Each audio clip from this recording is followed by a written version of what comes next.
Cher pasteur, bonjour. Oui, bonjour, Maman Fanny. Ok.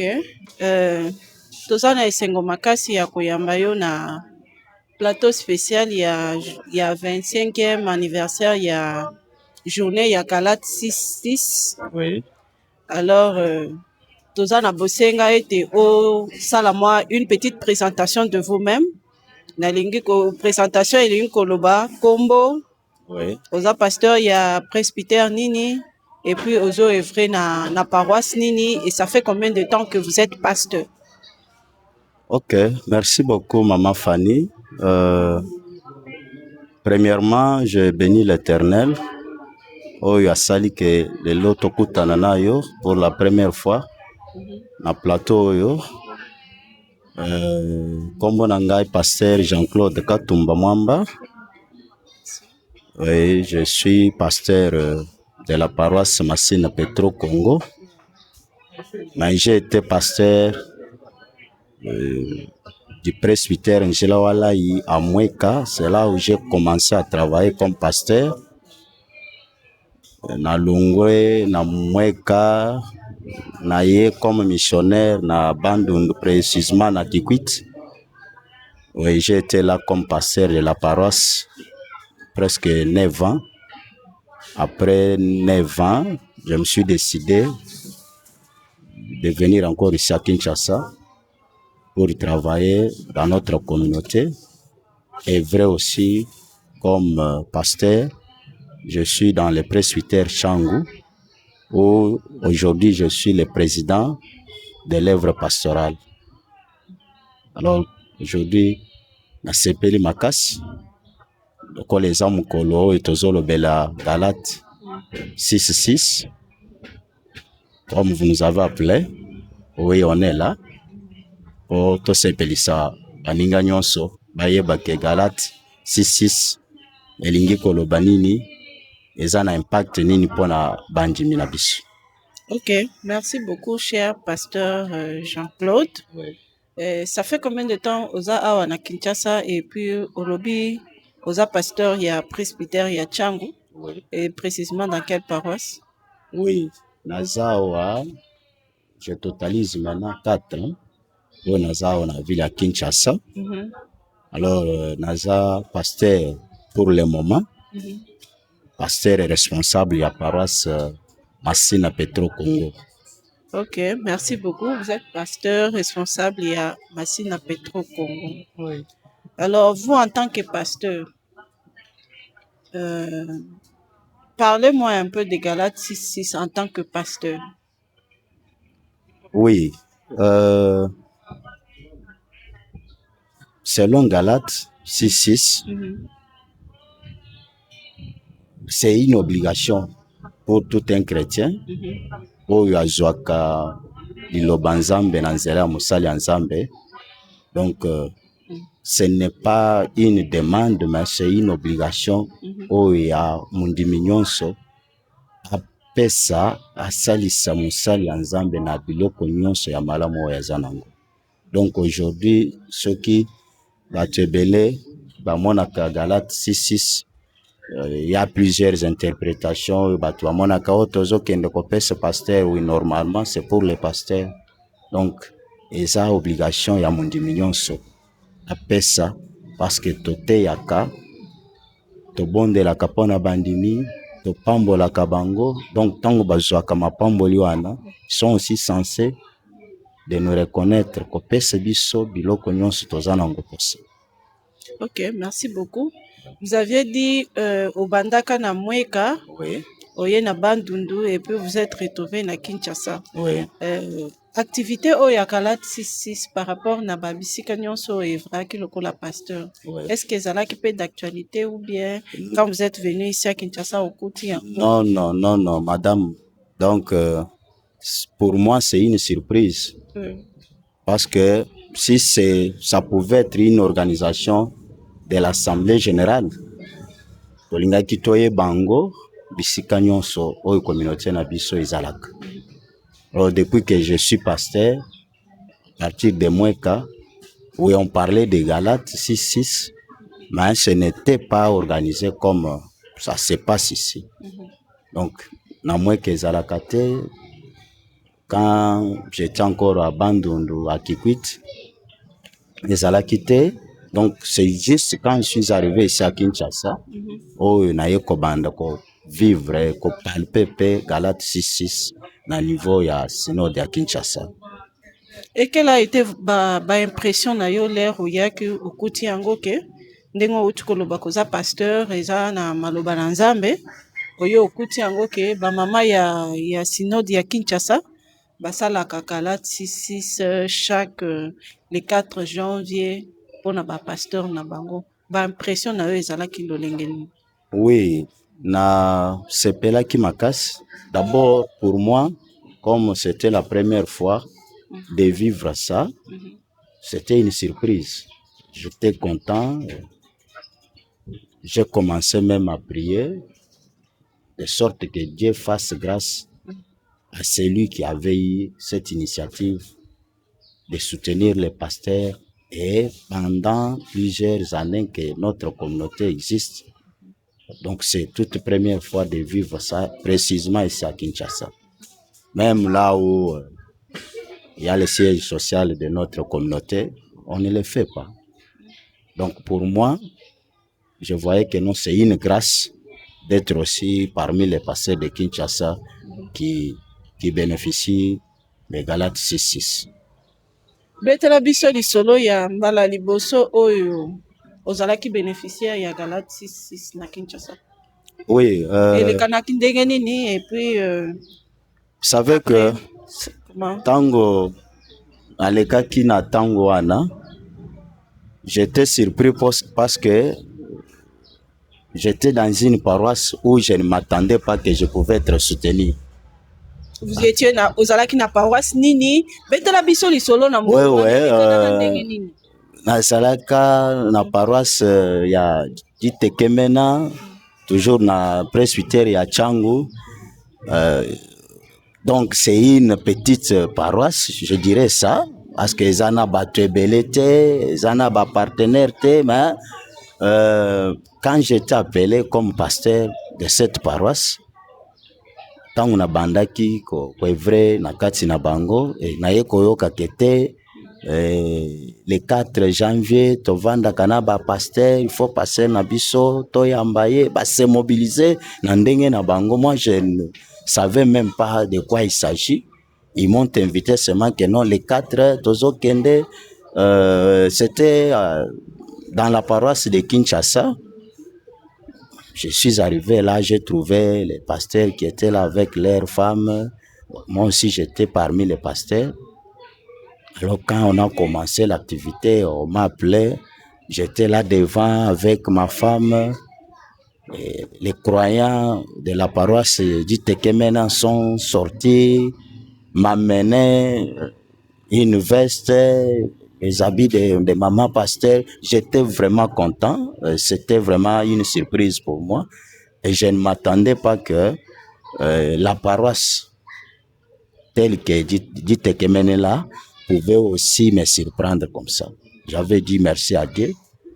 Et j'étais vraiment content. Et jusqu'aujourd'hui, ce n'est pas encore une surprise parce que ça, c'est la 4e année pour moi. Et je suis bénéficiaire. C'est la 4e année que vous êtes bénéficiaire de cette activité. Alors, vous, en tant que pasteur, depuis que vous avez bénéficié de Galate 6-6 et pas ya ba maman ya communauté, ya ba paroisse oyo zo est vrai. Quelle a été votre prière auprès de Dieu en faveur de ces personnes? Non, vous savez que Dieu nous a donné le pouvoir de bénir. On bénit celui qui fait la volonté de Dieu. Celui qui répond aux normes recommandées par Dieu. Donc, chaque jour, je fais que bénir tous les croyants, tous les chrétiens qui pensent à soutenir les pasteurs. Parce que ce n'est pas tous les chrétiens. Les abandiminions c'était Oyoba.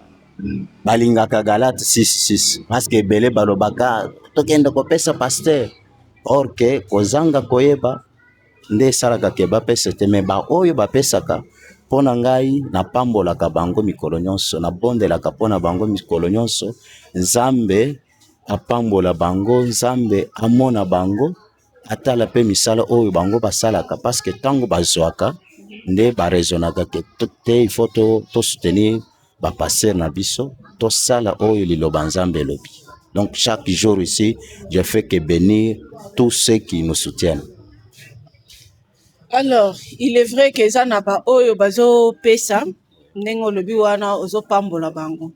Quel message okoki adresser epa ba onanu bambwata nanu pa oyo te comprendre que Galates 6 c'est une recommandation de Dieu pour ses serviteurs, que les croyants doivent faire quelque chose pour na ba oyo batangisaka bango liloba na Nzambe. Oui, message oyo toko tinde pa ba oyo basalaka te eza te ke ekoki kozala nayebi te na volonté na bango, soit na ba mauvaise interprétation ya bato mosusu, parce que lokola moto ayebi ke non naza liboso ya motei ateyaka ngai alakisaka ngai nzela Nzambe, je suis obligé de le faire. Mais ba mosusu akoki kozala na volonté wana, mais par l'influence des autres amona nakopesa te. Mais tosengaka kaka epa Nzambe asimba mitema na bango bayeba ke basali il faut tosalisa bango, topesaka bango po biso pe oyo tozwaka eyaka pe na nzela ya mabondeli na bango, il faut topesaka pe oyo Nzambe asengi topesa. Ok. Vous aviez dit, vous êtes pasteur, il y a 31e CPC, pas seulement à Kinshasa, au Bandaki pe na ba province misusu. Oui. Et puis, ça a été une surprise, il y a l'air à Kinshasa. Okuti ke activité munene boye ezo salema pona ko honorer ba o bazote ya biso liloba na Nzambe. Alors, quel message okoki ko adresser et pas ya ba o nyonso bana ya 31e CPC na ba province na ba bisika misusu nyonso bazokutana, mais on ba comprendre kite que il y a une activité, il y a quelque chose au Nzambe sengi biso to sala et pas ya basali na ye lokola babino pe bango jusque là nan ba comprendre ki te ke sengela ki basala message nini okoko pesa et pas ba province misusu et pas ba presse ba synode misusu onan bambate pate sur ce point. Merci beaucoup maman Fanny. Oyebi likanisi eutaka na mutu moko. Lelo na ville ya Kinshasa, province ya Kinshasa, monike likanisi ezalaki ya mutu moko, mama révérende Marceline Ngalula Mpongu. Nzambe alobelaka ye. Parce que likanisi nyonso ya kosalela Nzambe mosala oyo ya malamu ezalaka Nzambe alobeli mutu, après mutu aye kotyango en pratique. Ezalaka effort ya mutu te. Mutu akoki kozala na initiative, mais soki Nzambe akoti na initiative wana te ekoki kokende liboso te. Alors to pesie merci pour na initiative wana oyo Nzambe atalisa ye. Tozo senga pe na ba synode mosusu, ba presbytère mosusu, ya ba province mosusu ekoki kozala te likanisi ya bato ebele, mais oyo Nzambe akosimba motema na ye abimisa likanisi wana ekende liboso ebanda ezala lokola biso tozo sala, parce que biso tango tozo sala wa ezateke parce que awa nde biloko nyonso ezalaka te, awa biloko nyonso ezalaka me ezalaka ya pamba te ya kosomba, mais na niveau ya bamboka ekoko kozala biloko mosusu oyo eza ya kosomba te, mais passer azalaka nango te.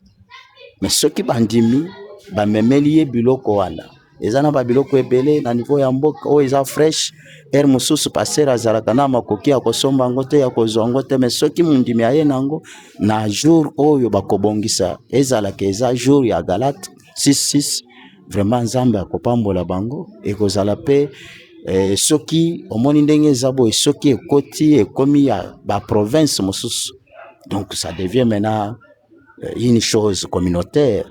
Koti na communauté na biso mobimba etikali déjà ke batu na batu bakoki kocha date oyo bamoni ke batu ba église ba presbytère bakokisi ndenge bapesaka batie date na bango mais ya biso tomonaki ke il faut ezala le 4 neti tour oyo le 4 eza dimanche ekosalema le 3 donc ça dépend ya badate ndenge ekozwama par rapport ya ebongiseli na bango. Galate 6:6 ezokokisa 25 ans. Oui. Et pour Nambula, oh, ndengo uti koloba, tozosala yango samedi awa le 3. Oui. Sentiment nini oza nango?